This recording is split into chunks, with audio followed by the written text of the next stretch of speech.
tanda pengasihan, mengangkat hati yang remuk reda, membuat dosa yang terperikan di lubuk cinta Tuhan terbenam. Di dalam Tuhan kami balik lahir, insan bernoda kini berseri, terkuras darah suci yang mengalir, disalib pada bukit Kalvari.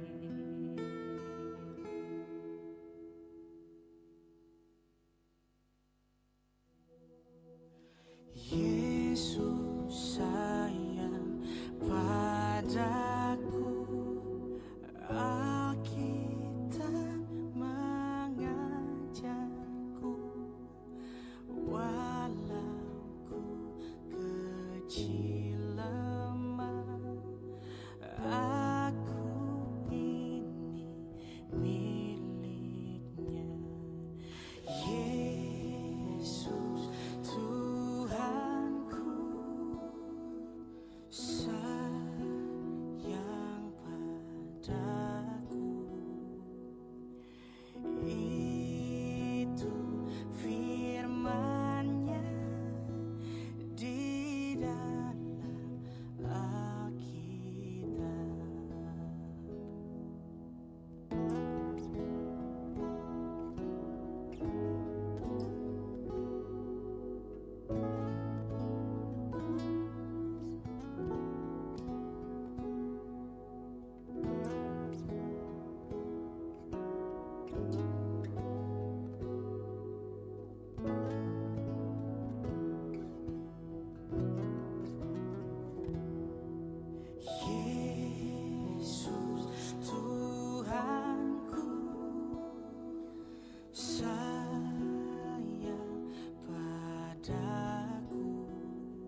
Tuhan, dirimu dunia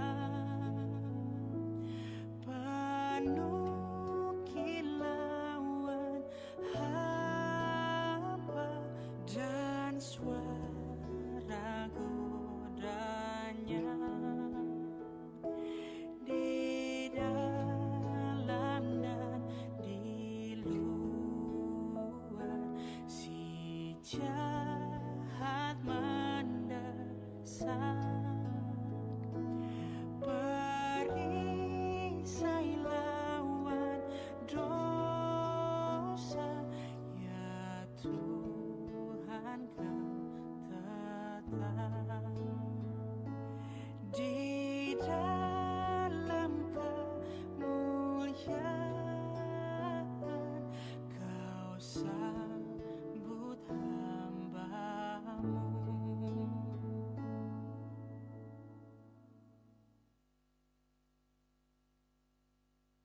Ya Yesus, di Kau ku rindukan, lipurkanlah raba batinku. Seluruh jiwaku terbuka menyambut kedatangannya. Bahagia terang surgawi Engkau harapan dunia. Terbitlah surya Maha Kasih dan jiwaku terangilah.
Ya Yesus, di Kau ku rindukan, lipurkanlah raba batinku. Seluruh jiwaku terbuka menyambut kedatangannya.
kembalikan dengan sukacita, katakan shalom. Shalom. Puji Tuhan, semua karena anugerah Tuhan Yesus kita sampai saat ini, amin.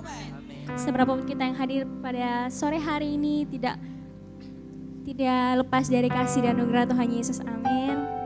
Kita akan menaikkan ibadah kita. Mari kita bangkit berdiri. Kita tundukkan kepala, kita berdoa. Terima kasih Tuhan Yesus, anugerah-Mu, kasih setia-Mu itu yang memampukan kami. Terima kasih Tuhan, kami ada sampai saat ini semua karena kasih-Mu Tuhan. Kami segenap anak-anak-Mu Tuhan pada sore hari ini mau datang menyembah Engkau, memuji Engkau. Layakkan setiap hati kami Tuhan. Biarlah hadirat-Mu hadir di tengah-tengah kami. Ini doa kami Tuhan yang siap memuji Tuhan. Mari sama-sama katakan amin. Kita tetap bangkit berdiri. Kita memuji Tuhan Yesus kita yang luar biasa. Mari bertepuk tangan bagi Tuhan Yesus kita.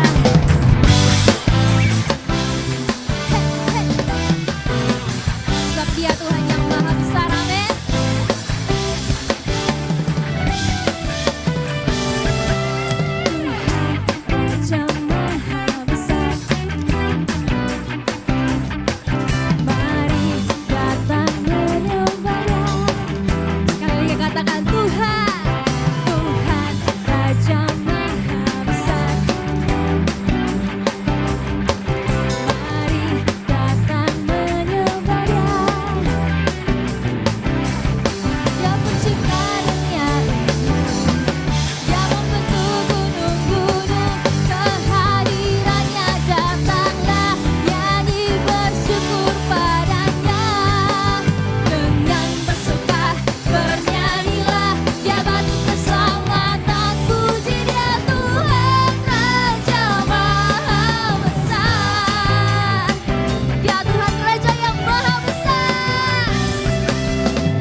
Raja yang sangat besar dalam hidup kita, amin.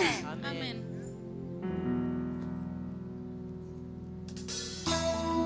Terbesar dan mulia, ajaib semua perbuatan-Mu. Kau terbesar dan mulia, biarlah semua memuji-Mu. Biarlah semua makhluk hidup memuji-Mu Tuhan.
Mari kita mendengarkan pembacaan Katekismus GBI mengenai Alkitab.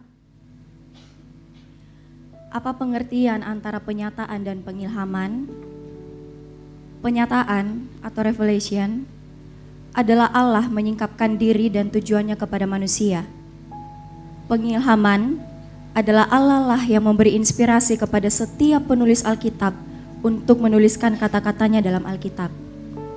Bagaimana cara Allah menyiapkan para penulis Alkitab?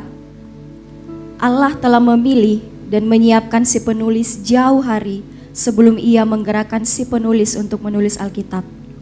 Allah telah memilih sebelum Ia dilahirkan. Dari Yeremia 1 ayat 4 sampai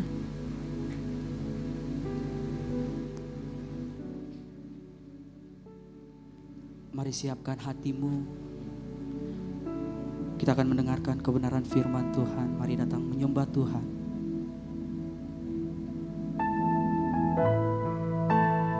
Kami datang menompiri hadapan hadirat-Mu Bapa. Datang sujud menyembah kepadamu Tuhan.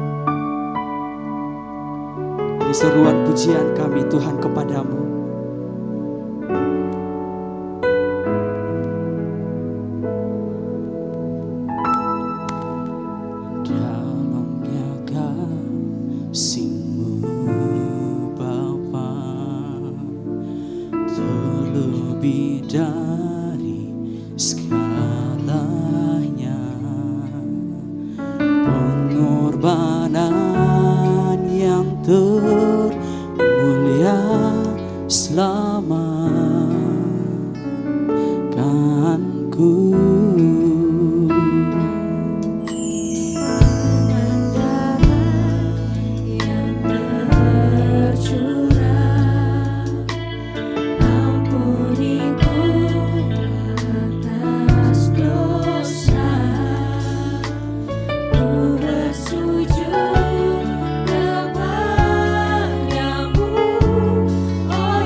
Sembah Kau yang terindah, pulihkan ku dengan darah-Mu. Engkau ku sembah, Bapa mulia, seumur hidupku ku mau menyembah. Mari beri tepuk tangan untuk kemuliaan bagi nama Tuhan. Sama-sama kita katakan pujian ini.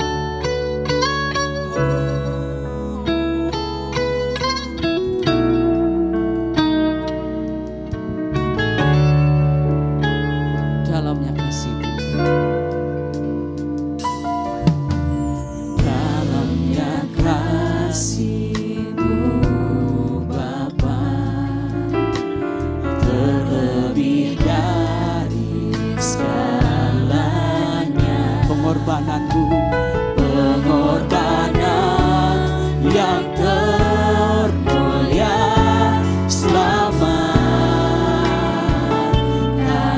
dengan darah-Mu, dengan darah yang Kau ampuniku atas dosa.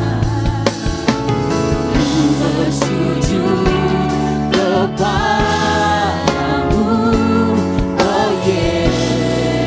Sambil angkat tanganmu, katakan, Engkau ku sembah, Kau yang terindah, pulihkan ku dengan darah-Mu.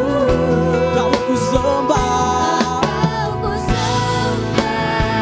Bapa mulia, seumur hidupku ku mau menyembah. Kau ku sembah, Kau yang terindah,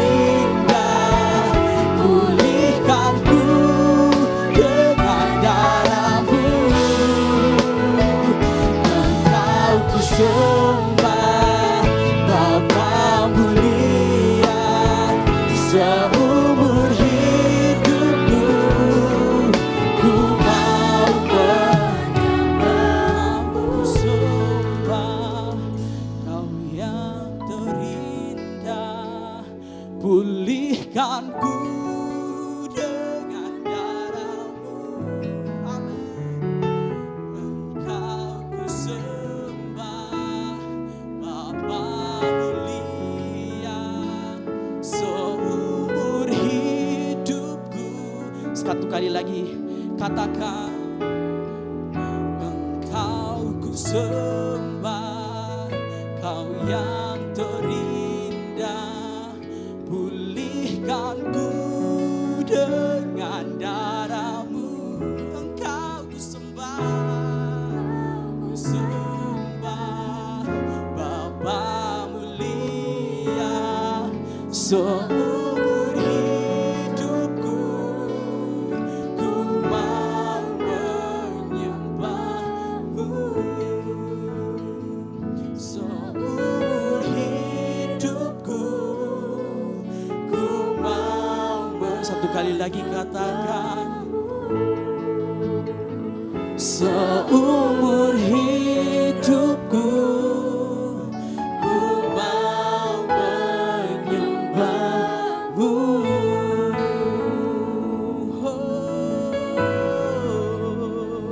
Engkau ku sembah,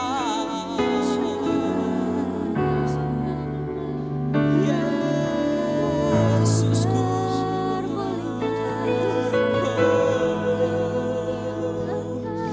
Kau tersedia, Kau agung Tuhan, Kau menyatakan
di hadapan Tuhan. Mari sembah Dia, Dia Raja, Dia kuasa dalam kehidupan kita. Mari bawa pengagunganmu ke hadapan-Nya.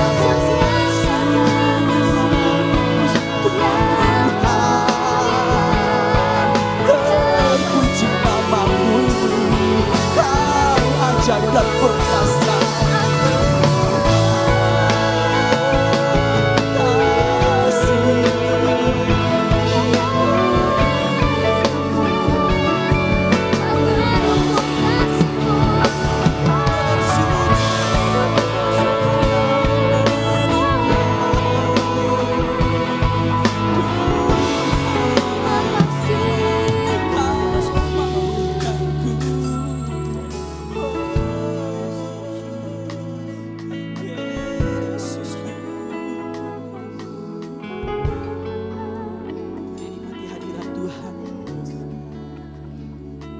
Mari sembah Dia.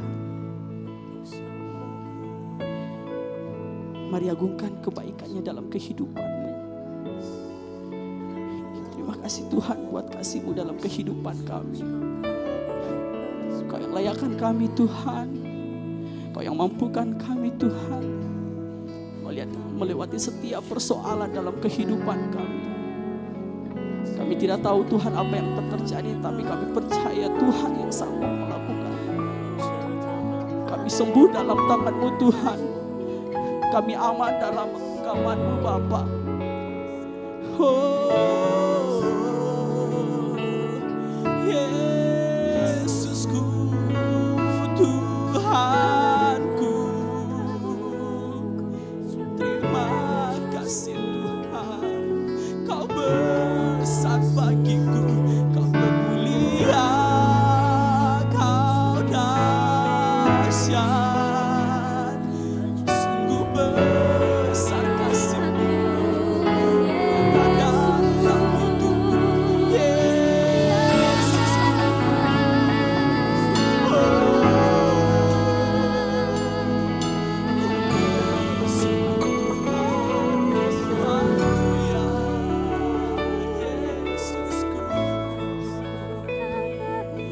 Ku sembah Kau, terima kasih Tuhan.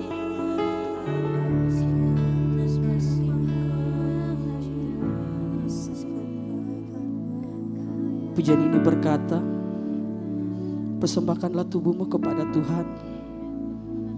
Sama seperti Paulus menasihatkan kita untuk mempersembahkan tubuh kita kepada Tuhan. Mari bawa kerinduanmu kepada Tuhan. Mari sembah Dia.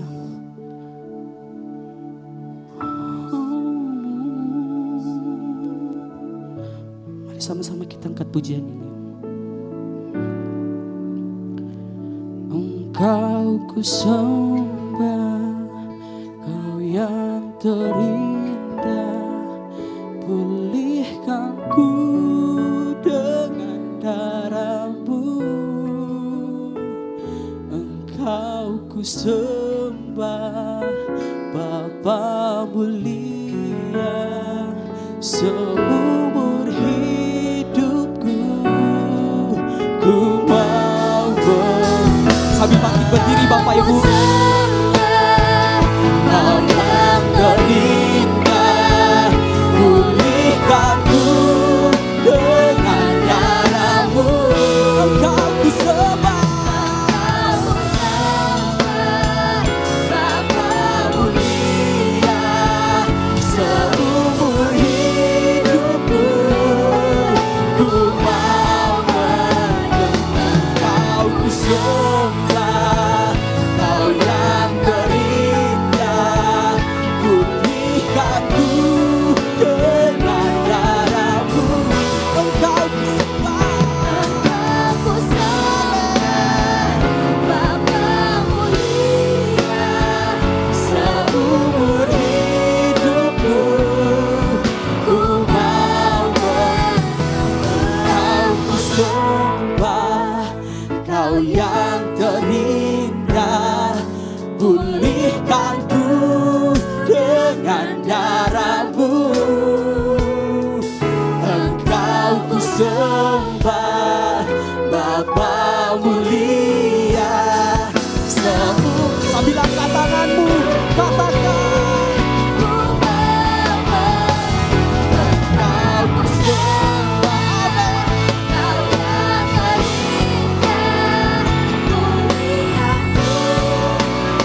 Seumur hidupku ku mau menyembahmu.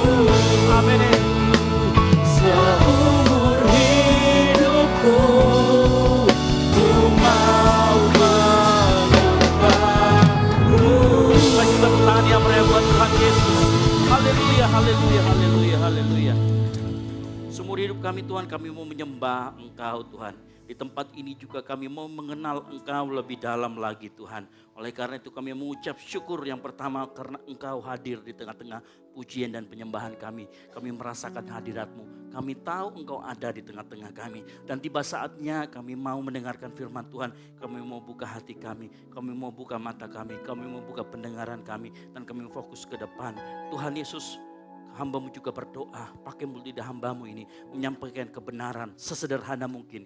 Sehingga jemaat-Mu yang datang sore hari ini dapat diberkati dan dapat mengerti. Sehingga pulang mereka tidak sama lagi seperti pada saat mereka datang. Mereka membawa berkat-berkat rohani dari Tuhan. Ini yang menjadi doa kami di dalam nama Tuhan Yesus Kristus. Yang siap mendengarkan firman Tuhan, sama-sama katakan amin. Baik, silakan duduk. Shalom.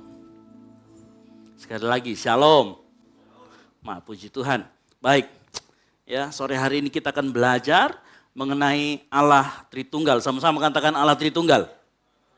Nah biasanya kalau kita ketemu dengan Tritunggal, maka pemikiran kita adalah, wah ini keluar dari sini kayaknya rambut saya rontok, jadi botak seperti pembicaranya kan begitu ya.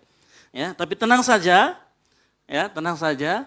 Kalau misalkan saya tahu Tritunggal ini materi yang sulit, makanya sambil kita dengarkan firman Tuhan, mari kita terus berdoa sama Tuhan supaya apa yang disampaikan dapat kita mengerti. Yang mengerti katakan amin.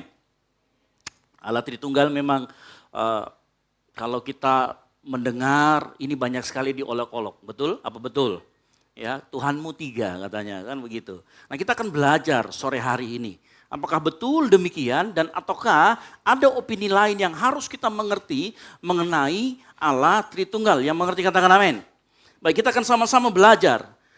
Tritunggal, dalam kekristenan, di dalam arus utama itu seperti kita, orang Kristen mengenal dengan istilah Tritunggal. Nah, apa itu Tritunggal? Tritunggal itu berkata begini, 3 pribadi, 1 substansi atau hakikat. Nah, kita sama-sama ngomong yuk yang di atas, 3 pribadi, 1 substansi. 3, 2, 1. 3 pribadi, 1 substansi. Nah apa maksudnya? Kalau bahasa Latinnya saya sudah tulis di atas, tres persona una substantia. Nah di belakang saya ini ada 2 gambar ya yang menggambarkan bagaimana Tritunggal yang sering digambarkan oleh para teolog. Saya yakin kalau saya jelaskan ini takut nanti rambutnya rontok. Makanya saya cuma kasih tahu. Yang di sebelah kiri saya yang gambarnya orange itu adalah gambaran bagaimana gereja timur, misalnya gereja ortodok, gereja Syria, ya, dan yang dari gereja timur itu menggambarkan Tritunggal. Sedangkan yang di sebelah kanan saya ini bagaimana gereja barat menggambarkan mengenai Tritunggal. Nah kalau kita mau berbicara Tritunggal, maka kita harus berbicara tentang sejarah. Jangan lupa memang konsep atau kata Tritunggal tidak pernah kita ketemui di dalam Alkitab. Yang mengerti katakan amin. Kalau kita buka Alkitab nggak akan ketemu kata Tritunggal. Tetapi perhatikan, konsep Tritunggal sudah ada semenjak di kitab Kejadian. Ingat, konsepnya sudah ada, hanya istilahnya belum muncul. Kapan istilahnya boleh muncul? Istilahnya mulai muncul pada abad ke-180 setelah Masehi. Yaitu seorang bapak gereja namanya Tertullianus. Dia mengatakan mengenai Tritunggal, baru muncul mengenai Tritunggal. Nah, di dalam perkembangannya ada banyak ajaran-ajaran sesat yang ternyata menggerogoti kekristenan saat itu. Makanya kemudian bapak-bapak gereja mengadakan konsili-konsili untuk memformulakan konsep Tritunggal tadi. Ingat, konsepnya tadi diformulakan, maka menjadilah yang kita sebut dengan Tritunggal yang saat ini. Jadi konsepnya sudah lama, hanya baru diformulakan setelah konsili. Untuk apa diformulakan? Supaya kalau ada ajaran sesat, ya kita bisa langsung deteksi. Kalau dulu kan enggak diformulakan, makanya begitu ada ajaran sesat kita agak kesulitan. Nah bapak-bapak gereja melihat itu, makanya oke, mulai sekarang kita harus mulai memformulakan yang namanya Tritunggal. Nah salah satu bapak gereja yang kemudian membuat formula tentang Tritunggal yang dengan jelas adalah yang namanya Athanasius. Sama-sama katakan Athanasius. Makanya kita nanti mengenal namanya Tritunggal pengakuan iman Athanasius. Nah, kita akan belajar sama-sama sore hari ini. Saya akan munculkan ya. Yang pertama, ada banyak pengakuan Athanasius itu panjang, saya hanya ambil di bagian depan yang di mana dia membahas mengenai Tritunggal. Yang siap katakan amin. Baik. Pengakuan iman Athanasius dalam kalimat pertama dikatakan begini. Barang siapa hendak diselamatkan, maka ia harus memiliki iman yang am. Biasanya teman-teman yang lain itu nulis iman yang Katolik. Tapi bukan Katolik yang agama gitu ya. Katolik itu am, artinya umum gitu. Yaitu iman atau universal. Am itu universal. Jadi yaitu iman yang jikalau tidak dijaga kemurniannya, pastilah orang tersebut binasa. Nah, perhatikan. Dan iman yang am itu adalah ini, titik 2. Bahwa kita menyembah Allah yang Esa, satu di dalam ketigaan. Dan ketigaan di dalam keesaan. Sudah mulai pusing? Kalau sudah mulai mual, tolong bilang sama Aser ya. Itu. Nah, inilah yang kita sebut dengan Tritunggal. Esa di dalam ketigaan dan ketigaan di dalam keesaan. Tanpa pencampuran pribadi maupun pemisahan substansi. Tadi kita sudah ngomong, 3 pribadi, 1 hakikat.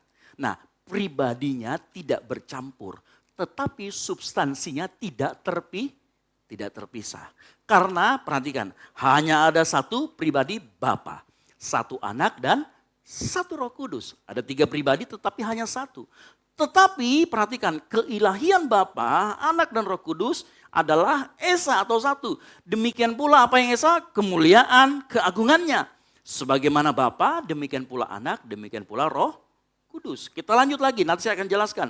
Bapa tidak dicipta, Anak tidak dicipta, Roh Kudus tidak dicipta. Artinya kekal, makanya nanti kita akan bilang yang kekal itu Esa. Bapa tidak dapat dipahami, Anak tak dapat dipahami, dan Roh Kudus tak dapat dipahami. Bapa kekal, Anak kekal, dan Roh Kudus kekal. Apa maksudnya nggak dapat dipahami? Saya mundur sedikit. Yang maksudnya nggak dapat dipahami itu begini, kita tidak bisa mengerti Allah. Nah itu nanti saya akan ceritakan. Mengapa ada muncul seperti itu ya. Lalu kemudian Bapa kekal, Anak kekal, dan Roh Kudus kekal. Akan tetapi bukan 3 yang kekal, melainkan yang kekal itu Esa. Demikian pula bukan 3 yang tak diciptakan, artinya nggak ada yang menciptakan. Artinya kalau kita bicara tentang teori kausa prima, maka dia adalah sumber dari segala sumber atau penyebab dari segala penyebab. Ya, bukan 3 yang tak diciptakan dan tak dapat dipahami, melainkan Esa yang tak diciptakan dan Esa pula yang tak dapat dipahami. Karena itu demikian pula Bapa Maha Kuasa, Anak Maha Kuasa, dan Roh Kudus Maha Kuasa. Tetapi bukan 3 yang Maha Kuasa, melainkan 1 yang Maha Kuasa, yaitu yang Esa itu tadi. Nah, lalu kemudian juga Bapa adalah Allah, Anak adalah Allah, dan Roh Kudus adalah Allah. Namun bukan 3 Allah, melainkan hanya Allah yang Esa. Ya, ini sudah mulai pusing, saya sudah melihat mulai timbul kebingungan, ada yang mulai garuk-garuk ini, ada yang mulai gitu ya, sabar. Nah, kalau kita melihat pengertian dari hakikat yang sudah tadi saya katakan, kalau kita melihat tadi saya katakan ada 1 hakikat dan 3 pribadi, maka ada kendala pada saat kita memahami arti kata hakikat dan pribadi. Karena kalau kita menggunakan kata pribadi, maka bahasa itu kan berkembang. Nah, seringkali bahasa pengertian pribadi waktu formula ini dicetuskan atau diformulakan, Tritunggal ini diformulakan, berbeda dengan pengertian pribadi zaman sekarang. Waktu formula Tritunggal ini dicetuskan atau kemudian diformulakan, kata pribadi itu artinya dalam perspektif metafisika personality. Bukan di dalam psikologi personality. Maka kalau sekarang kita berpikir pribadi, pasti pikiran kita, oh berarti orang. Betul apa betul? Tetapi dalam pengertian pribadi Tritunggal itu bukan berbicara tentang orang punya kesadaran sendiri, bukan. Tetapi dalam pengertian metafisika, artinya metafisika tidak dapat disentuh, tidak dapat diraba. Ya, tidak berbentuk. Metafisika atau tanda kutip yang secara ekstrim saya bilang itu roh. Makanya firman Tuhan mengatakan Allah itu roh. Ya. Nah, makanya kata pribadi sudah bergeser. Makanya kadang kita punya kendala dalam memahami Tritunggal. Nah, oleh karena itu malam hari ini kita definisikan ulang lagi. Apa itu pribadi, apa itu hakikat. Nah, perhatikan yang di atas. Hakikat adalah sesuatu yang tidak berubah dan dimiliki bersama-sama. Contoh, saya manusia, hari manusia. Berarti manusia adalah hakikat.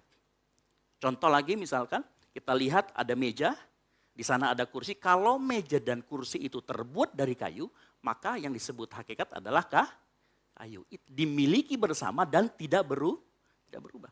Pribadi adalah yang membedakan dari sesuatu yang dimiliki bersama tersebut. Contoh, misalkan di sini ada meja, dia punya hanya satu kaki. Sementara yang kita dudukin kursi mungkin terbuat dari kayu, dia punya 4 kaki. Perbedaan itulah yang kita sebut dengan pribadi. Makanya nanti kalau tadi lihat saya kasih yang garis biru, apa saja yang termasuk dengan hakikat.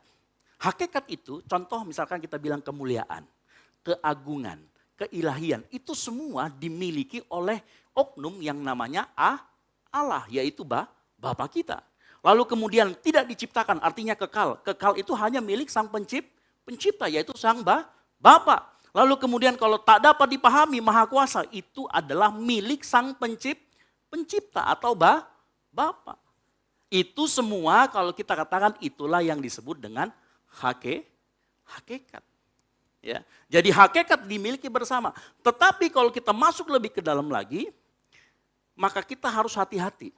Di dalam kita memahami Tritunggal, ada 2 prinsip yang saya mau beritahu malam hari ini. Saat kita belajar tentang Tritunggal, kita mengenal, ada banyak prinsip tapi saya jabarkan pelan-pelan, ada 2 prinsip. Yaitu kita harus memegang teguh bahwa Allah itu satu. Atau memegang teguh prinsip yang namanya keesaan Allah. Yang kedua adalah prinsip bahwa Allah, Bapa atau Sang Pencipta itu misteri, tanda kutip. Saya akan jelaskan nanti ya. Misteri. Saya akan mulai dari yang namanya apa dia maksud dengan prinsip keesaan Allah. Keesaan Allah artinya kita mengakui hanya ada satu Allah saja. Yaitu siapa? Bapa. Makanya kalau kita buka dalam Markus 12 ayat 29 dikatakan, jawab Yesus, hukum yang terutama ialah dengarlah hai orang Israel, Tuhan Allah kita itu, Tuhan itu esa. Gitu ya. Nah, sedangkan apa itu kemisteriusan? Tadi ada 2 prinsip di sana. Kemisteriusan Allah adalah begini. Percayakah kita ya bahwa pencipta dan ciptaan itu punya kualitas yang sangat jauh. Yang setuju katakan amin. Makanya adalah tidak mungkin buat ciptaan kita bisa betul-betul memahami Tuhan. Nah, saya perhatikan kata-kata saya. Kita bisa mengenal Tuhan, tetapi tidak bisa sepenuhnya memahami Tuhan. Mengerti maksud saya? Ada perbedaan antara kata memahami dan mengenal. Engkau bisa mengenal Tuhan, tetapi tidak mungkin bisa betul-betul memahami Tuhan. Kenapa? Karena beda kualitas antara pencipta dan ciptaan. Ya. Artinya doktrin Tritunggal itu bukan doktrin yang irasional atau tidak masuk akal. Melainkan doktrin yang melampaui akal atau disebut dengan transrasional. Mengerti maksud saya? Dan perhatikan baik-baik. Doktrin ini terjadi karena manusia mencoba memahami Allah. Makanya kita sebut dengan transrasional. Tetapi bukan irasional. Irasional itu namanya melawan hukum logika. Ya, doktrin Tritunggal meskipun dia melampaui akal pikiran kita karena kita adalah ciptaan, tetapi doktrin Tritunggal tidak bertentangan dengan hukum logika. Ya, saya jelaskan pelan-pelan. Kenapa saya katakan doktrin Tritunggal tidak bertentangan dengan hukum logika? Kan tadi saya katakan, coba perhatikan baik-baik. Kalau saya katakan bahwa begini, kita mengerti bahwa istri dan pasangan hidup itu sama, betul? Kalau saya katakan begini, saya itu punya 1 istri dan 2 pasangan hidup. Logikanya bertentangan enggak? Karena istri dan pasangan hidup sah. Tapi kalau tadi hakikat dan pribadi itu berbeda. Makanya jumlahnya bisa berbeda. Tidak harus karena 1 pribadi maka 1 hakikat.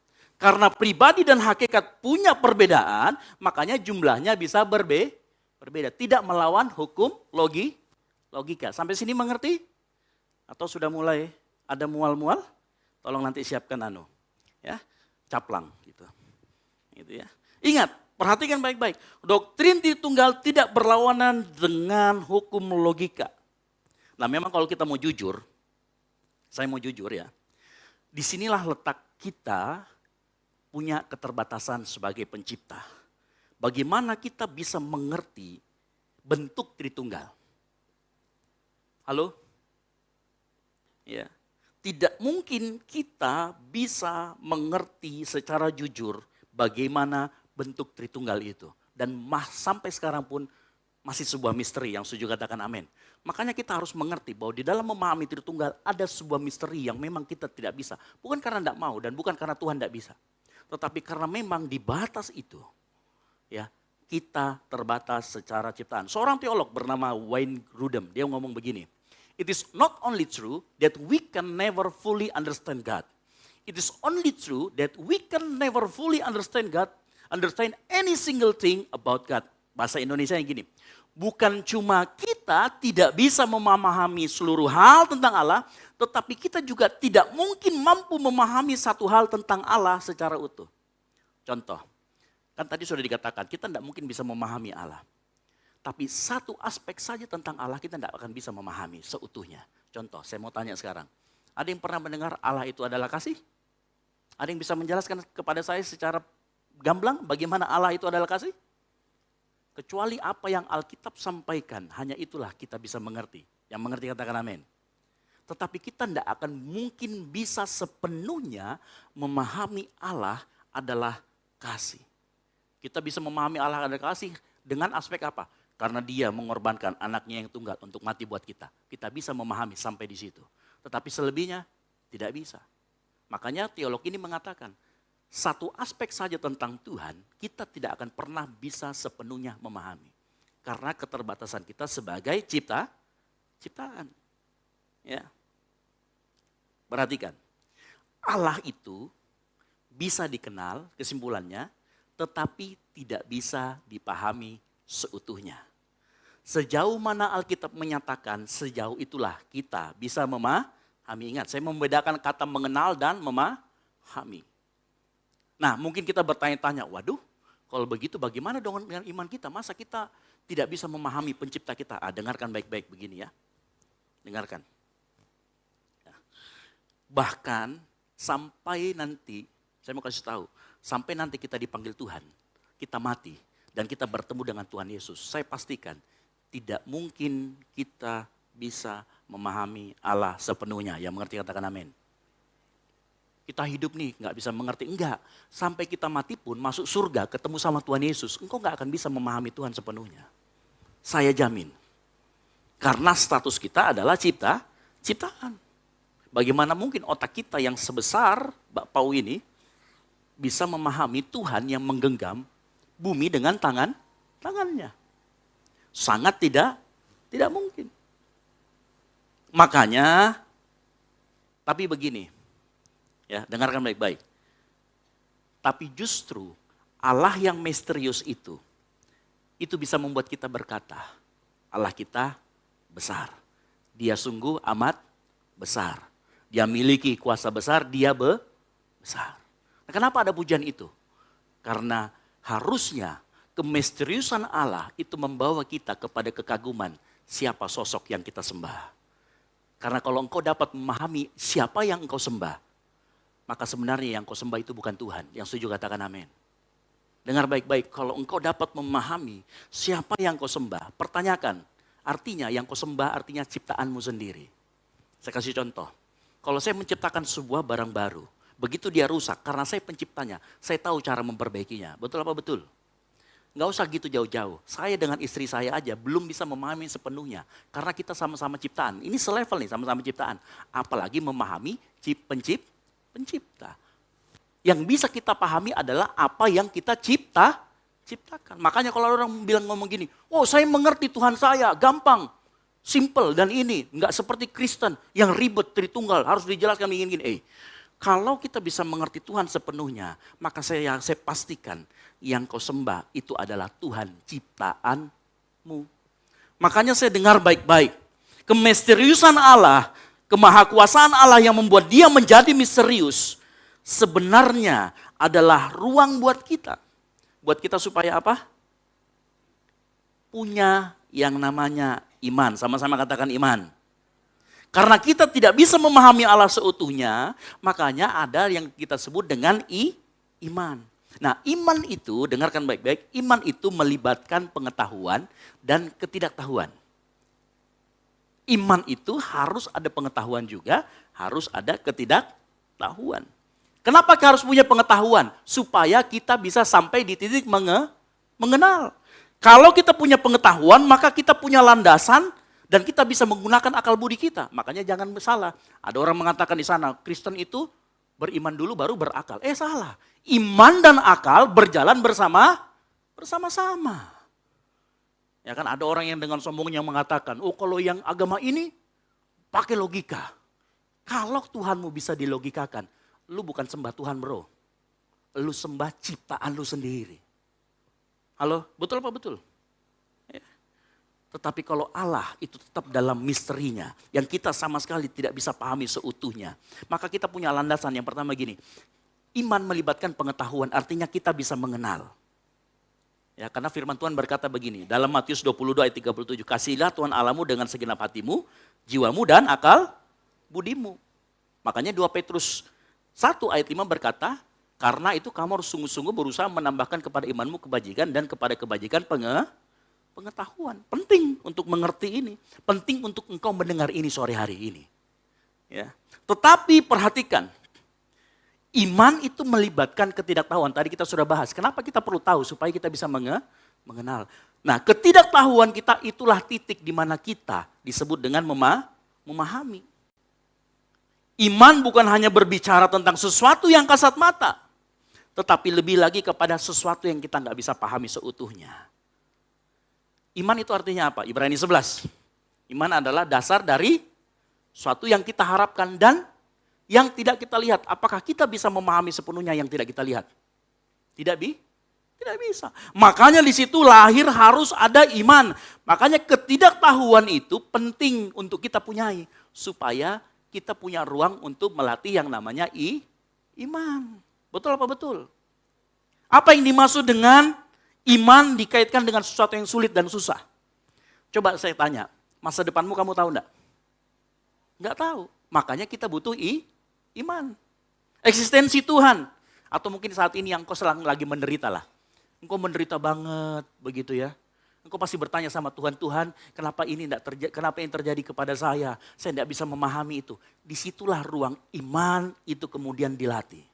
Kalau imanmu itu kamu bisa kelola, kamu bisa latih, maka imanmu bertumbuh. Yang mengerti katakan amin.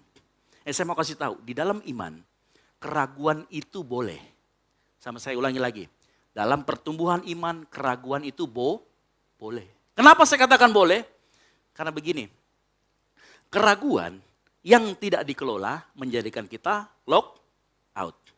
Tetapi, ya benar kan? Keraguan yang bisa kita kelola, maka hasilnya adalah pertumbuhan imanmu. Nah, bagaimana cara kita mengelola keraguan? Yang pertama, saya kasih tipsnya cepat. Yang pertama, engkau harus terbuka. Terbukalah pada saat engkau ragu, jangan disimpan sendiri. Yang kedua, bertanyalah pada orang dan sumber yang tepat. Kalau engkau ragu dengan agama Kristen, dengan iman kekristenanmu, jangan tanya sama orang yang tidak tahu kekristenan. Atau tanya sama apologet tetangga. Sudah pasti engkau akan digiring ke arah yang tersesat. Kalau kita ragu dengan iman kita, bertanyalah sama orang mentor rohani, pemimpin rohani, orang yang mengerti iman kita. Yang setuju katakan amin. Baru itu kita bisa mengatakan iman itu dikelola dengan benar. Tadi malam ada orang bertanya sama saya, salah satu anak pemuda di tempat ini. Dia chat saya dengan screenshot, banyak screenshotnya. Ada hal-hal yang dia tanyakan, saya tidak akan sebutkan di sini. Saya jelaskan, setelah saya jelaskan, dia langsung ngomong, puji Tuhan, akhirnya saya sekarang mengerti. Setelah dia mengerti, dia mulai terbuka nih. Setelah dia mengerti, langsung dia ngomong begini, puji Tuhan, saya sekarang lebih banyak wawasan, saya sekarang iman saya lebih bertumbuh. Karena kenapa? Keraguannya dikelola.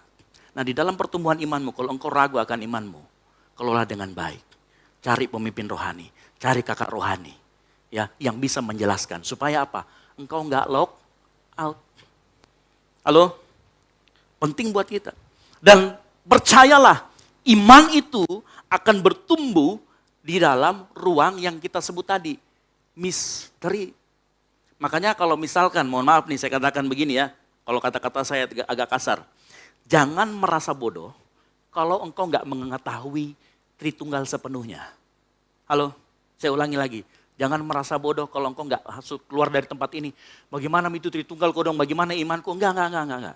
Iman itu melibatkan hal seperti itu. Jangan merasa bodoh kalau engkau nggak memahami seutuhnya. Ya, karena iman itu bukan sebuah kebodohan. Iman itu adalah membutuhkan ruang misteri. Tempat kita untuk iman kita bertumbuh. Yang setuju katakan amin. Ya, keluar dari tempat ini, aduh kayaknya kok merasa saya semakin bodoh ya. Gitu ya, jangan.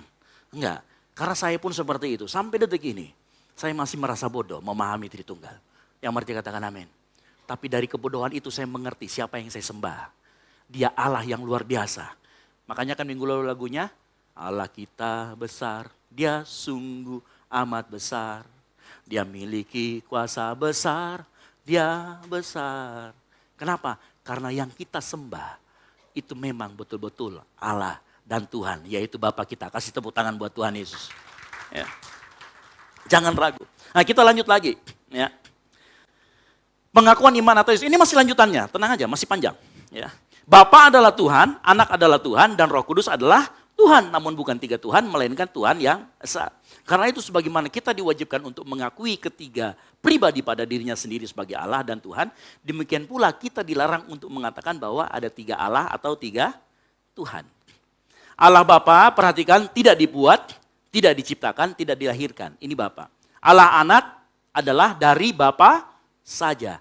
Ingat, Allah Anak, pribadi kedua itu asalnya dari Bapa. Tidak dibuat, tidak diciptakan, tetapi apa? Dilahirkan. Perhatikan kata dilahirkan.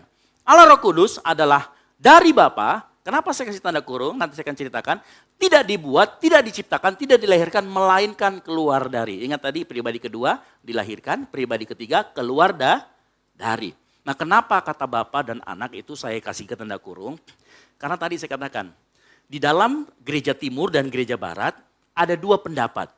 Dari mana asal Roh Kudus? Gereja barat berpendapat bahwa Roh Kudus itu asalnya dari Bapa melalui Yesus baru Roh Kudus. Tetapi gereja timur itu menganggap bahwa Bapa itu sumber. Jadi tidak harus melewati Yesus atau pribadi kedua. Ngerti maksud saya? Sebenarnya tidak ada perbedaan karena semuanya mengatakan bahwa sumber utamanya adalah Bapa. Yang ngerti katakan amin.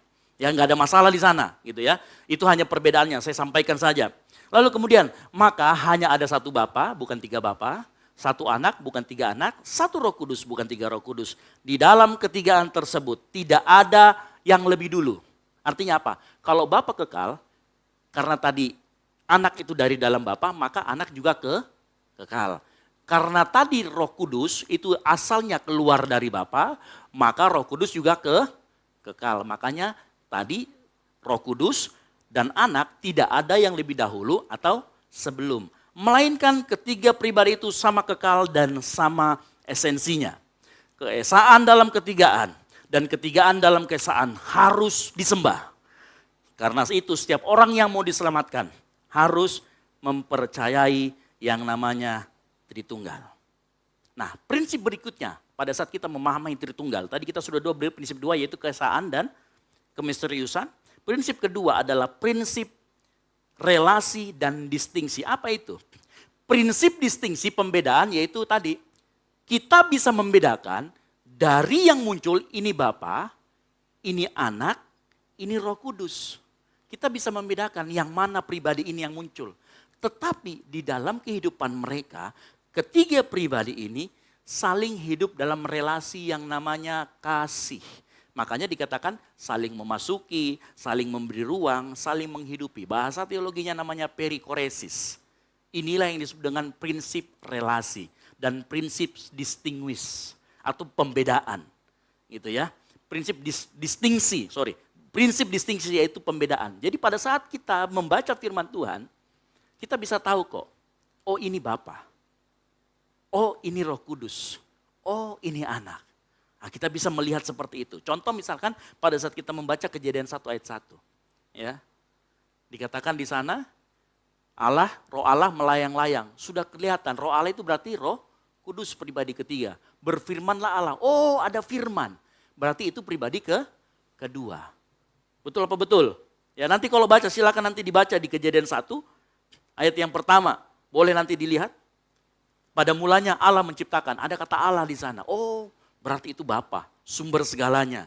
Ayat yang kedua, bumi belum berbentuk dan kosong. Gelap gulita menutupi samudera dan Roh Allah. Roh Allah berarti ada Roh Kudus pribadi ketiga. Ayat yang ketiga, berfirmanlah Allah. Berarti ada sang firman. Nah itu namanya kita bisa membedakan ya, tetapi mereka hidup dalam relasi yang tidak terpisahkan. Nah aspek relasi yang bisa dibedakan tapi tidak bisa terpisahkan itu saya kasih ilustrasi begini. Kalau kita keluar, panas terik matahari lalu kita keluar, yang kita rasakan waktu kita lihat matahari adalah silau, panas, apalagi dan ada cahaya. Bisa dibedakan nggak semuanya? Bisa, tetapi bisa dipisahkan? Tidak bisa. Betul? Seperti itulah prinsip distingsi. Prinsip bisa dibedakan. Tetapi begini ya, kalau saya kasih ilustrasi jangan dilebarkan kemana-mana. Karena saya hanya menjelaskan aspek yang namanya bisa dibedakan. Ya, karena begini, segala sesuatu ilustrasi atau metafora tidak mungkin menyamai fakta. Contoh, kalau saya bilang putra itu kekuatannya kayak kuda. Berarti kuat. Nggak bisa dilanjutkan. Berarti mukanya juga kayak kuda. Nggak bisa. Berarti kan panjang begitu ya. Enggak. Jadi hanya aspek kekuatannya saja yang kita ilustrasikan. Yang setuju? Yang mengerti katakan amin. Ya. Jadi pada saat saya katakan ini aspek yang bisa dibedakan tapi tidak bisa dibedakan, saya mengambil aspek dari yang namanya matahari. Kita bisa merasakan panasnya, kita bisa merasakan cahayanya, kita bisa lihat silaunya tadi, dan kita bisa lihat wujudnya tadi. Yang mengerti katakan amin. Nah seperti itulah aspek dari bisa dibedakan tapi tidak terpisahkan. Nah seperti itu. Tadi yang kita baca saya sudah kasih tahu. Bapa adalah sumber dari anak dan Roh Kudus, ketiganya kekal. Tidak ada yang lebih dahulu. Makanya 1 Korintus 8 ayat 6 berkata apa? Namun bagi kita hanya ada satu Allah saja. Siapa itu? Bapa. Yang daripadanya berasal segala sesuatu. Ya. Ingat, anak tidak diciptakan, Roh Kudus tidak diciptakan, tetapi keluar dari Bapa. Segala sesuatu yang keluar dari Bapa itu hakikatnya sama dengan Bapa. Ya. Firman adalah pribadi kedua. Firman itu dilahirkan, makanya disebut anak. Firman yang tadi itu di dalam Yohanes 1 ayat 1. Firman itu adalah Allah. Yohanes 1 ayat 14 dikatakan firman itu menjadi manusia. Waktu firman itu menjadi manusia, firman itu membatasi hakikatnya sebagai Allah dan dia menambahkan dirinya hakikat manusia. Nah biasanya ada kalau gini, waktu Allah menjadi manusia, surga kosong dong. Enggak. Kenapa enggak? Karena waktu firman menjadi manusia, dia tidak berhenti jadi Allah. Hakikatnya tetap sama. Menyatu dalam satu tubuh yang namanya, satu pribadi yang namanya Yesus Kristus. Makanya nanti kalau kita belajar lagi ada namanya kristologi. Bagaimana Yesus itu 100% Allah, karena dia adalah sang firman, 100% manusia. Menyatu dalam pribadi yang namanya Yesus Kristus. Makanya kalau ada yang mengatakan, kalau begitu surga kosong dong. Enggak, surga enggak pernah kosong. Ya, karena kita punya prinsip Tritunggal tadi. Dan waktu firman jadi manusia, dia enggak berhenti dulu, dia enggak ngomong pamitan sama Bapa sama Roh Kudus. Saya pamit dulu ya, saya turun ke bawah, saya pause dulu, pause. Enggak, dia tidak pernah berhenti jadi Allah. Dia tetap Allah 100% menyatu dalam pribadi yang namanya Yesus. Ya. Dan perhatikan, Allah itu bukan bisa berada di mana saja, bukan sekedar bisa berada di mana saja. Allah itu tidak berada di mana saja. Nah, coba pikirkan baik-baik. Coba sekarang mikir baik-baik. Ini semua kan belum botak seperti saya ya. Saya kasih jadi botak dulu. Pernah enggak berpikir, surga itu ciptaan siapa? Siapa yang ciptakan surga? Tuhan. Pernah berpikir enggak? Kalau diciptakan, terus bagaimana bisa menampung, ciptaan bisa menampung pencipta? Karena bahasa surga, bahasa tahta, itu adalah Allah menggunakan bahasa kita. Karena sebenarnya dimensinya berbeda dari dimensi kita. Bahasanya juga berbeda, tetapi dia membatasi dirinya supaya kita bisa mengerti dia, mengenal, bukan memahami. Kita bisa mengenal dia. Tetapi hanya sebatas itulah kita bisa mengenal. Karena tadi ingat, prinsip kemisteriusan Allah. Nah, Roh Kudus adalah pribadi ketiga. Makanya menggunakan keluar dari Bapa. Roh Kudus itu apa? Roh yang memberi hidup, makanya dia keluar dari Bapa. Roh inilah yang tinggal dalam hati kita. Mengapain Roh Kudus itu? Menguduskan kehidupan kita. Ingat, Firman dan Roh Kudus bekerja bersama-sama untuk menguduskan kita. Bagaimana cara kerjanya? Roh Kudus mengingatkan kita akan firman. Makanya kalau kita nggak pernah baca firman, bagaimana kita bisa diingatkan sama Roh Kudus? Kalau nggak punya Roh Kudus, kita baca firman, makanya nggak ada yang mengingatkan. Makanya ada yang terlambat bangun, apa itu nggak ada yang diingatkan, berarti kan gitu kan? Gitu ya. Nah, kalau kita mengerti ini, maka kita tahu bahwa Roh Kudus itu memateraikan kita dan Roh Kudus itu jaminan. Karena kenapa? Kenapa disebut dengan jaminan? Saat Roh Kudus ada dalam hidup kita dan firman Tuhan itu ada dalam hidup kita, maka yang terjadi adalah sehari semakin hari saat kita hidup dipimpin oleh Roh Kudus dan kita membaca firman Tuhan, maka hidupmu semakin dikuduskan. Dipersiapkan untuk bertemu dengan Allah Bapa. Itu tugasnya, itulah peran dari Roh Kudus. Bekerja sama firman. Gitu. Nah, tapi ingat begini, kalau kita melihat yang terjadi, pernahkah kita ketemu sama ajaran bahwa karya pribadi masing-masing itu Bapa, Putra, dan Roh Kudus, karyanya itu terpisah-pisah. Pernah nggak kita bertemu begini, penciptaan itu tugas Bapa, keselamatan itu tugasnya anak, pengudusan itu tugas Roh Kudus. Pernah ada yang seperti itu?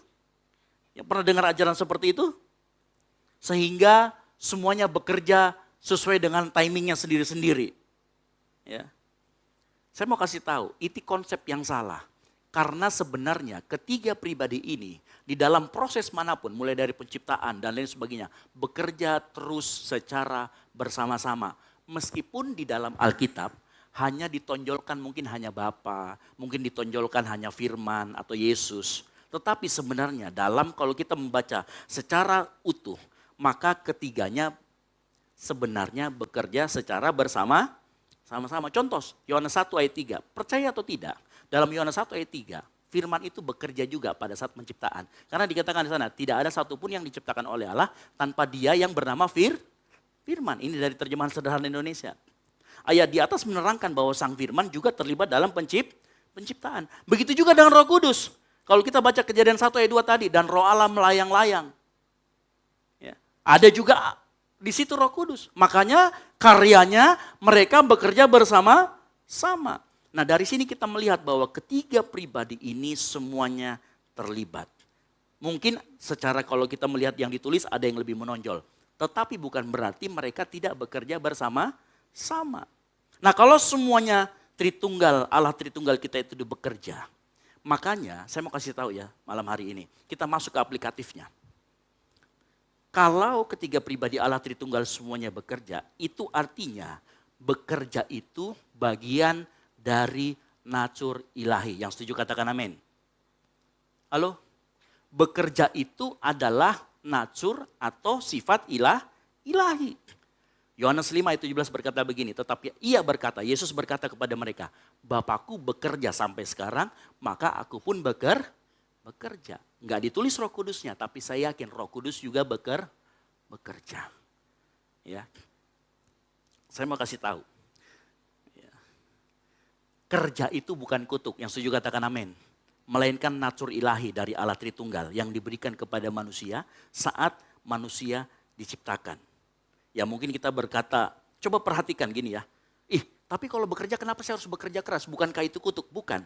Bekerja itu bukan kutuk, tetapi bekerja memang Tuhan sudah berikan itu. Coba perhatikan bahwa bekerja itu sudah ada sebelum manusia jatuh ke dalam dosa. Di mana kita tahunya? Kejadian 2 ayat 15 dikatakan begini. Tuhan Allah mengambil manusia itu dan menempatkannya dalam Taman Eden untuk apa? Mengusahakan dan memelihara. Bukankah itu yang namanya kerja? Ya. Itulah yang namanya kerja. Ingat juga waktu manusia jatuh dalam dosa, ini kan setelah Ini sebelum atau sesudah kejadian manusia jatuh dalam dosa? Kejadian manusia disuruh mengusahakan itu sebelum mereka jatuh ke dalam dosa. Makanya bekerja itu bukan kutuk. Bekerja itu adalah natur ilahi. Ya. Nah, perhatikan. Ingat bahwa waktu manusia jatuh dalam dosa yang dikutuk adalah tanah. Sehingga akibatnya manusia harus bekerja ekstra keras untuk bisa menghasilkan. Dari sini kita bisa mengerti, manusia, engkau dan saya tidak bisa tidak bekerja. Yang ngerti katakan amin. Jadi kalau kita lihat teman kita yang tidak suka bekerja, coba dicek-cek, manusia atau bukan? Iya, yang tidak suka, yang malas-malas itu dicek, dia sentuh waktu jalan, dia sentuh tanah atau tidak. Dicubit-cubit sedikit itu tahu, kok kerja kah tidak? Kok manusia kah bukan? Karena harusnya manusia mempunyai natur ilahi, yaitu bekerja. Ya. Oleh karena itu dengar baik sore hari ini sebelum saya mengakhiri. Bekerja adalah sebuah keharusan. Bekerja bukan semata-mata engkau miliki profesi. Bukan seperti saya PNS atau pekerja di BUMN, bukan. Bekerja yang dimasukkan di sini adalah berbicara mengenai apapun yang dapat kita kerjakan dengan tangan kita dan ada highlightnya. Tidak merugikan orang lain. Karena ada juga pekerjaan yang merugikan orang lain. Apa itu? Pengedar narkoba. Mohon maaf, melacur. Ya kan? Itu pekerjaan yang merusak kehidupan orang lain. Itu yang tidak boleh. Makanya Pengkhotbah 9 ayat 10. Segala sesuatu yang dijumpai tanganmu untuk dikerjakan. Kerjakanlah itu sekuat tenaga. Karena nature kita adalah bekerja. Allah Tritunggal bekerja. Maka kita sebagai ciptaannya harus merefleksikan. Kita juga harus bekerja. Nah sekarang ada pertanyaan. Ya, Tidur itu bekerja atau bukan? Halo?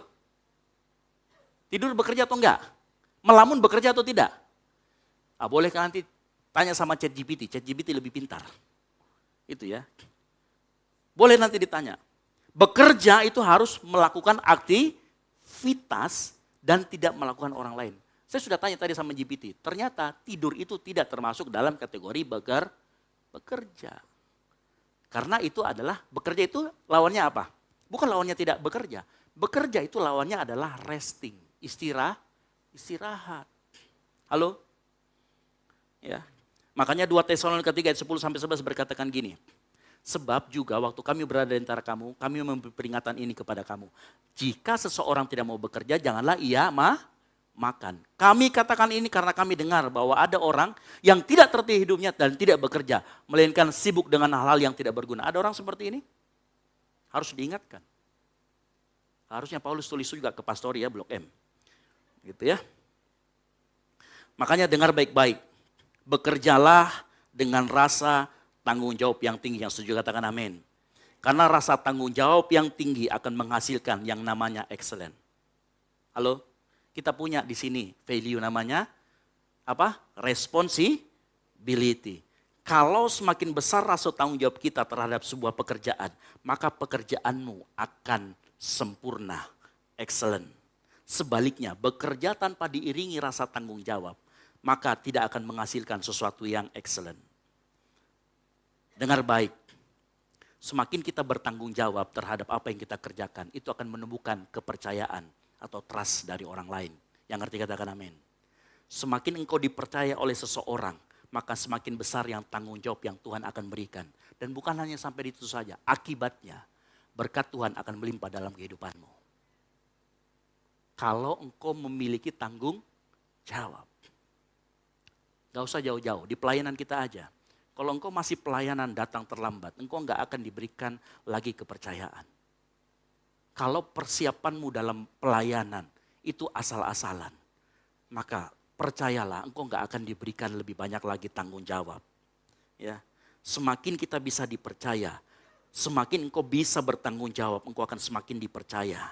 Dan semakin besar nanti apa yang akan Tuhan berikan. Ya. Dalam hal apapun yang kita lakukan, semakin kita bertanggung jawab. Bertanggung jawab itu berarti lawannya orang yang malas. Orang yang malas sudah pasti tidak bertanggung jawab. Ya. Sekali lagi saya mau kasih tahu mulai hari ini, sadar bahwa Allah Tritunggal kita sampai detik ini masih bekerja. Karena bekerja adalah natur ilahi.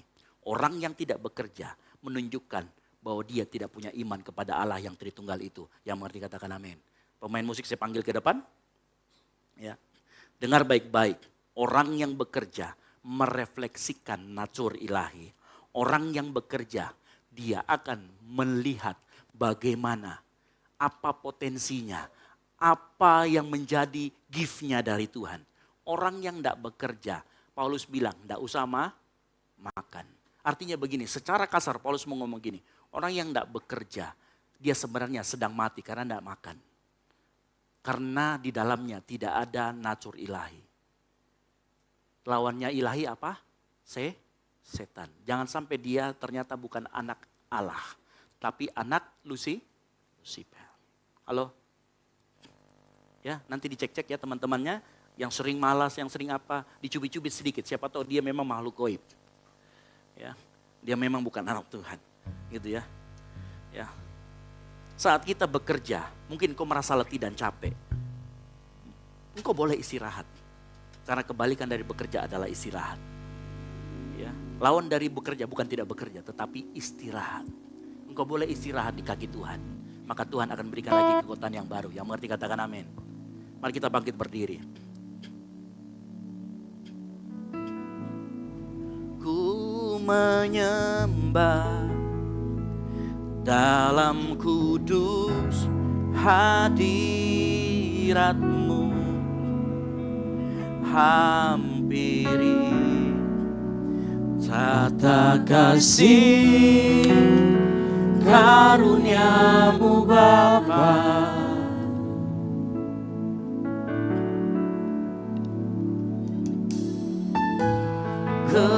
Kekuatanku hanya dalam hadirat-Mu, Yesus. Yesusku, hanya Kaulah segalanya. Mari sama-sama katakan, ku yakin Kau hadir di sini. Ku yakin Kau hadir di sini. Ku rasakan kuasa yang tak terbatas. Ku yakin Kau nyata di sini. Kemenangan terjadi di sini. Kasih tepuk tangan buat Tuhan kita, Allah yang maha besar. Nyanyikan pujian ini sama-sama. Ku menyembah dalam kudus hadirat-Mu, hampiri tata kasih karunia-Mu Bapa.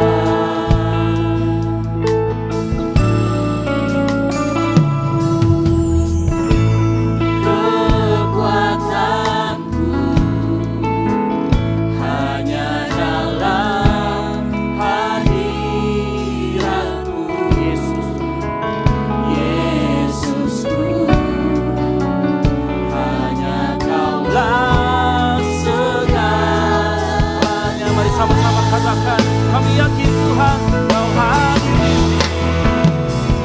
Ku yakin Kau hadir di sini. Ku rasakan kuasa yang tak terbatas. Ku yakin Kau nyata di sini. Kemenangan terjadi. Kami yakin Tuhan, ku yakin Kau hadir di sini. Ku rasakan kuasa yang tak terbatas. Ku yakin Kau nyata di sini. Kemenangan terjadi di sini. Biar jemaat Tuhan saja sambil angkat tanganmu. Ku yakin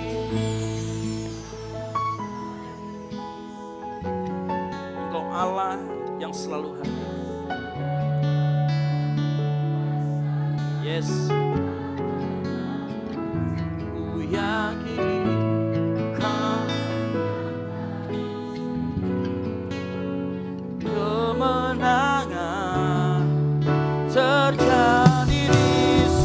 Engkau dengan sungguh-sungguh. Engkau mau yakin Tuhan ada di tempat ini. Yakin Kau hadir di sini. Ku rasakan kuasa yang tak terbatas. Ku yakin Kau nyata di sini. Kemenangan terjadi. Kemenangan terjadi.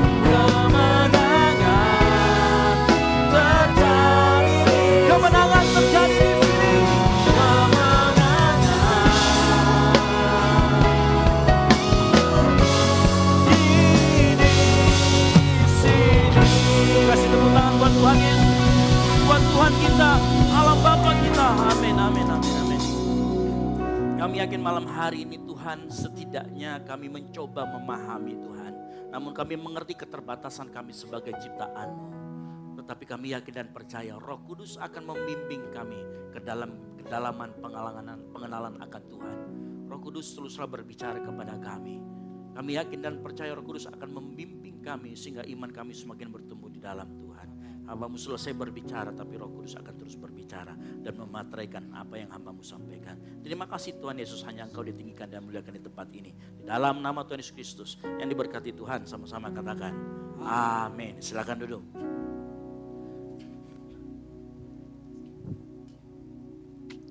Puji Tuhan, yang diberkati oleh kebenaran firman, boleh lambaikan tanganmu. Mari bersorak-sorak kemuliaan bagi nama Tuhan. Tiba saatnya kita akan memberikan persembahan kita.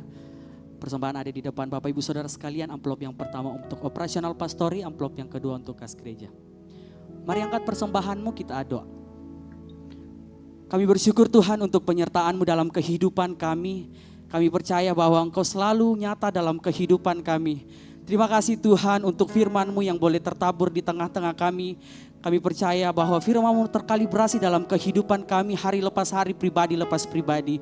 Tiba saatnya Tuhan kami akan memberikan persembahan. Ini yang menjadi doa kami Tuhan, di dalam nama Tuhan Yesus kami berdoa. Haleluya. Amin. Persembahan akan dimulai dari sebelah kiri saya, tengah dan sebelah kanan saya. Selamat memberi, Tuhan Yesus memberkati. Terbesar dan mulia, ajaib semua perbuatanmu. Kau terbesar dan mulia, biarlah semua memuji-Mu.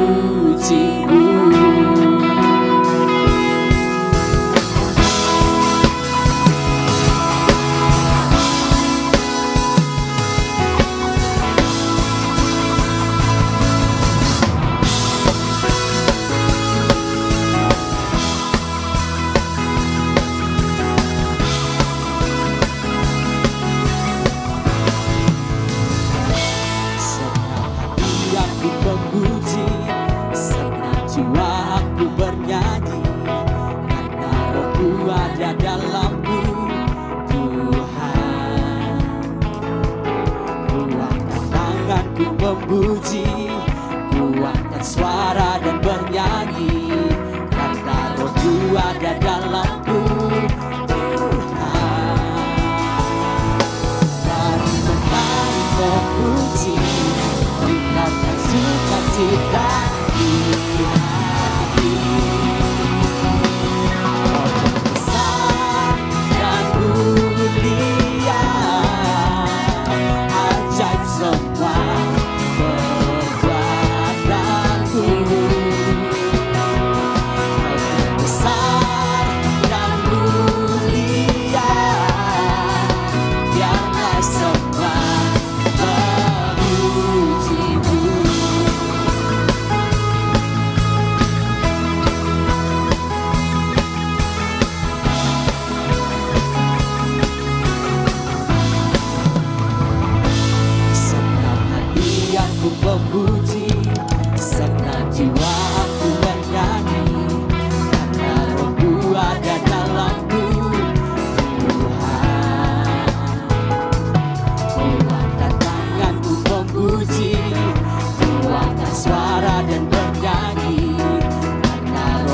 ada dalam-Mu Tuhan. Sambil angkat tangan, memuji, ucapkan sukacita di hati.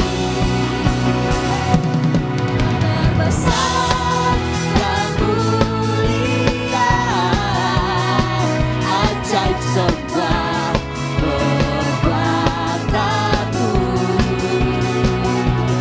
Kau terbesar dan mulia, biarlah semua memuji-Mu. Biarlah semua memuji-Mu. Biarlah semua memuji-Mu.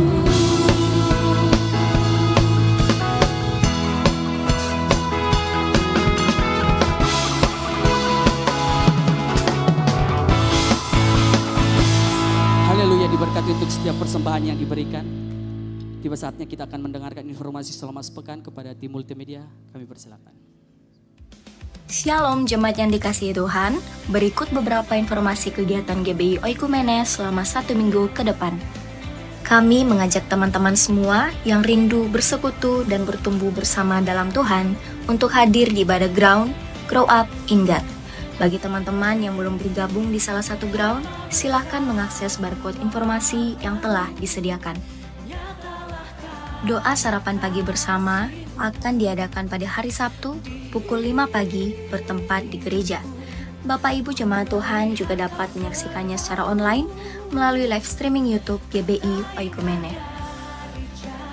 Doa pelayan dan puasa akan diadakan pada hari Sabtu pukul 6 sore bertempat di gereja.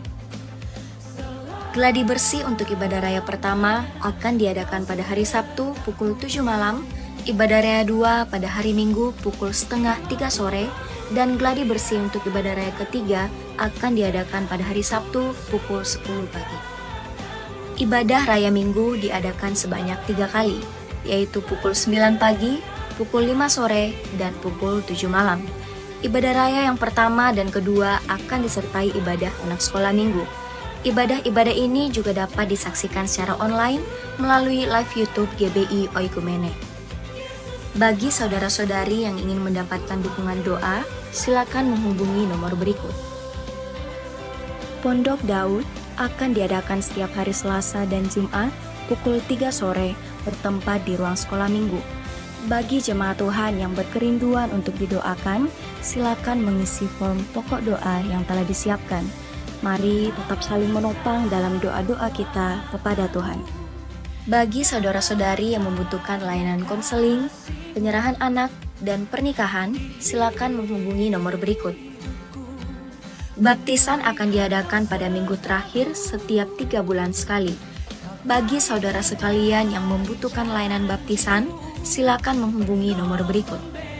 Persembahan persepuluhan dan persembahan lainnya dapat ditransfer melalui rekening BCA dengan nomor 7993 111 777 atas nama GBI Oikumene. Jangan lupa untuk mencantumkan keterangan untuk setiap persembahan yang diberikan.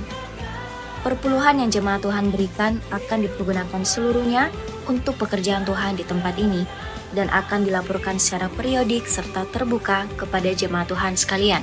Bagi Bapak Ibu jemaat Tuhan dan saudara sekalian yang rindu untuk melayani Tuhan, silakan mengisi formulir dengan cara scan barcode berikut atau menghubungi nomor berikut. Mari memakai waktu dan talenta yang Tuhan beri bagi kemuliaan namanya. Demikian informasi mengenai kegiatan GBI Oikumene selama 120. Nah, 120. Nah, masih ada waktu untuk mendaftar. Jangan sampai kita melewatkan kegiatan ini untuk kita sama-sama refreshing bersama, bertumbuh bersama dalam Tuhan. Nah, silakan didaftar. Lalu untuk pencarian dana dari teman-teman panitia, di bawah menyediakan lagi basar, alpukat apa ya namanya judulnya itu? Alpukat kocok kayaknya ya. Bukan lagi jus alpukat. Nah, itu disediakan di bawah. Silakan bagi teman-teman yang rindu atau jemaat Tuhan yang rindu untuk membantu, membeli, silakan boleh dibeli di bawah. Lalu mengenai pelayanan di tempat ini. Bagi jemaat Tuhan yang juga rindu untuk memberi diri melayani, silakan didaftar. Nanti sebelum pelayanan kita akan pertemuan bersama terlebih dahulu. Kita mau bahas dulu visi misi pelayanan kita, gereja kita bagaimana ke depannya, supaya kita bisa memberikan yang terbaik bagi Tuhan. Apakah ada pengumuman tambahan lagi dari teman-teman panitia? Retret, aman. Ya, jadi demikian pengumuman yang boleh saya sampaikan pada malam hari ini. Tuhan Yesus memberkati kita semua.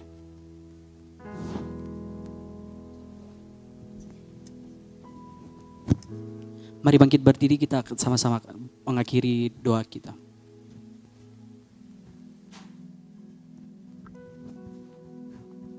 Kita bersatu dalam doa. Kami bersyukur Tuhan dan teramat bersyukur buat kasih dan kebaikan Tuhan yang tak ada henti-hentinya dalam kehidupan kami Bapa. Kau menolong kami Tuhan hingga kami ada sampai detik ini Tuhan, bukan karena kuat dan hebat kami, tapi semua karena pertolongan dan kemurahan Tuhan. Terima kasih Bapa, terima kasih Yesus buat ibadah kami yang boleh berlangsung dan sampai akhir ini Tuhan Yesus. Semua karena kebaikan Tuhan dan penyertaan Tuhan. Kami percaya Tuhan Yesus, setiap kami yang datang ke tempat ibadah-Mu ini Bapa diberkati dan akan pulang dengan penuh sukacita. Terima kasih juga Tuhan Yesus buat firman-Mu yang boleh kami perdengarkan Tuhan Yesus. Biar firman-Mu bukan hanya berlalu begitu saja dan hanya tertanam di hati kami, tapi kami rindu Tuhan Yesus biar firman-Mu itu tetap berbuah dan bertumbuh dalam kehidupan kami sehari-hari Bapa. Terima kasih Yesus, terima kasih juga Bapa buat hamba-Mu yang boleh menyampaikan firman-Mu Tuhan. Kau tahu Tuhan Yesus, hamba-Mu Bapa, biar semakin hari Tuhan, semakin Tuhan pakai lebih luar biasa lagi Tuhan, semakin Tuhan pakai untuk menuai jiwa bagi Tuhan, dimanapun hamba-Mu berdiri Bapa, dimanapun hamba-Mu melayani, pekerjaannya, kesehatannya, kehidupannya Tuhan, Tuhan berkati selalu dalam perlindungan tangan Tuhan. Anak istrinya juga Tuhan berkati dalam nama Yesus. Tak lupa juga Tuhan Yesus kami berdoa Bapa buat bangsa dan negara kami Bapa, bangsa Indonesia Tuhan. Kami percaya Tuhan hatinya Tuhan tertuju bagi bangsa kami Bapa. Kami percaya matanya Tuhan melihat bangsa kami Bapa. Apapun yang terjadi dalam bangsa kami Tuhan, kami tahu Tuhan itu semua seizin dan kehendaknya Tuhan. Setiap pergumulan, setiap apapun yang melanda bangsa kami Tuhan, kami percaya Tuhan pertolongan Tuhan datang tepat pada waktunya. Terima kasih Bapa, terima kasih Yesus, berkati juga para pemimpin di bangsa kami Bapa. Kami percaya mereka tidak secara kebetulan memimpin bangsa kami. Kami percaya mereka pilihan-Mu Tuhan. Untuk itu Tuhan Yesus jadikan para pemimpin kami menjadi pemimpin yang bijaksana, menjadi pemimpin yang takut Tuhan, dan melakukan setiap tugasnya dengan otoritas ilahi. Terima kasih Bapa, terima kasih Yesus. Tak lupa juga kami Tuhan berdoa buat gereja kami di tempat ini Bapa, GBI Oikumene Tuhan. Kiranya biar gereja kami ini Tuhan Yesus semakin hari semakin menuai jiwa bagi Tuhan. Biar keberadaan gereja kami Tuhan Yesus biar jadi berkat bagi banyak orang Bapa. Buat Ibu Gembala kami di tempat ini Tuhan, sebagai pemimpin kami Tuhan, kami serahkan masa tuanya dalam tangan Tuhan. Biar di masa tuanya Tuhan Yesus, Ibu Gembala kami merasakan sukacita surgawi-Mu Bapa. Anak cucunya Tuhan berkati, setiap kerinduan hatinya Tuhan berkati. Berkati juga Kak Esra Tuhan Yesus dan Kak Debbie sebagai mentor rohani kami di tempat ini Bapa.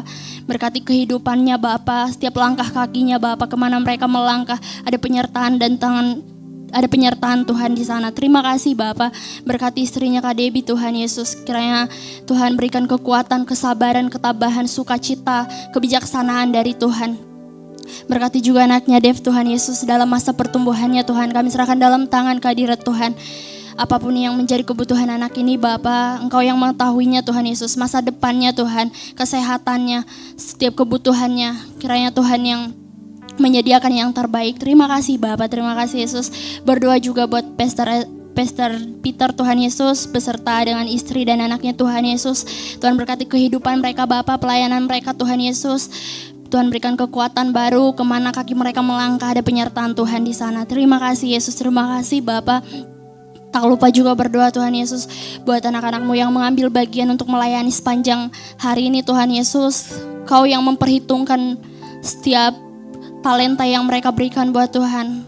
Kami tahu Tuhan yang kami lakukan ini tak seberapa dengan kasih dan pengorbanan Tuhan. Tapi kami percaya Bapa biar semakin hari kami semakin mempergunakan talenta kami, kehidupan kami, apa yang ada pada kami Tuhan untuk kemuliaan nama Tuhan saja. Biarkan kami jadi hamba-Mu yang setia Bapa. Terima kasih Yesus. Terima kasih Bapa. Bahkan Tuhan Yesus kami juga tak lupa berdoa Bapa buat gereja-Mu GMS yang sedang membuka cabang di Sarison Tuhan Yesus. Kami percaya Tuhan biar keberadaan gereja-Mu ini Tuhan bisa bersama-sama dengan kami menuai jiwa bagi Tuhan. Kami percaya Tuhan keberadaan gereja-Mu ini bisa menjadi berkat bagi gereja-gereja di sekitar Tuhan Yesus. Tak lupa juga Tuhan Yesus kami berdoa Bapa buat gereja-gereja di sekitar kami Tuhan.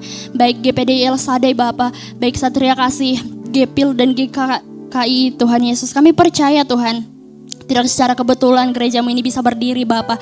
Kami percaya Kau melihat gereja-Mu ini Bapa. Kami percaya ada campur tangan dan kasih-Nya Tuhan dalam gereja kami Bapa. Biar kami Tuhan Yesus menjadi gereja yang bersama-sama bertumbuh menuai jiwa bagi Tuhan. Terima kasih Bapa. Biarpun kami berbeda Tuhan, tapi satu tujuan kami hanya untuk kemuliaan Tuhan saja, hanya untuk nama Kristus saja. Terima kasih Bapa. Terima kasih Yesus. Orang tua kami Tuhan, sanak saudara kami, orang-orang di sekitar kami Tuhan, kiranya Tuhan berkati mereka dimanapun mereka berada Bapa. Apapun yang mereka kerjakan Tuhan, ada di sana campur tangan Tuhan melingkupi mereka Bapa. Tuhan berikan mereka kekuatan baru, sukacita baru, panjang umur jadi bagian milik mereka Tuhan Yesus. Terima kasih Bapa, terima kasih Yesus. Tuhan Yesus, kehidupan kami selanjutnya, bahkan aktivitas kami serahkan dalam tangan Tuhan.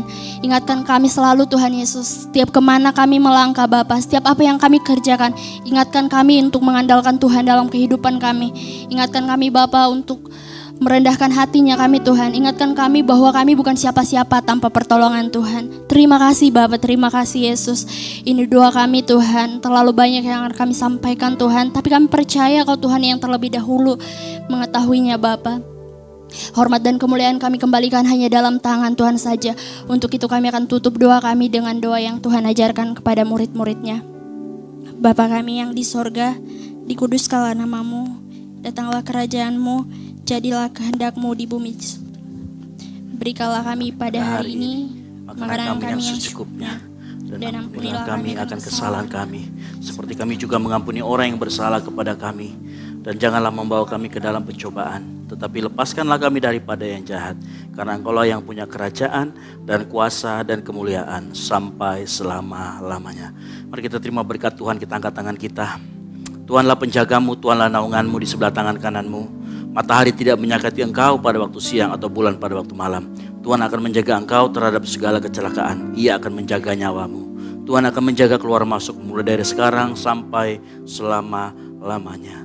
Kasih karunia rahmat dan damai sejahtera dari Allah Bapa dan dari Yesus Kristus anak Bapa serta penyertaan Roh Kudus menyertai kita dalam kebenaran dan kasih mulai dari saat ini sampai Tuhan Yesus datang kedua kalinya menjemput kita di awan-awan permai. Bagi Dialah segala kemuliaan sampai selama-lamanya. Yang diberkati Tuhan sama-sama katakan amin. Selamat hari Minggu, Tuhan Yesus memberkati. Silakan bersatu dulu sejenak.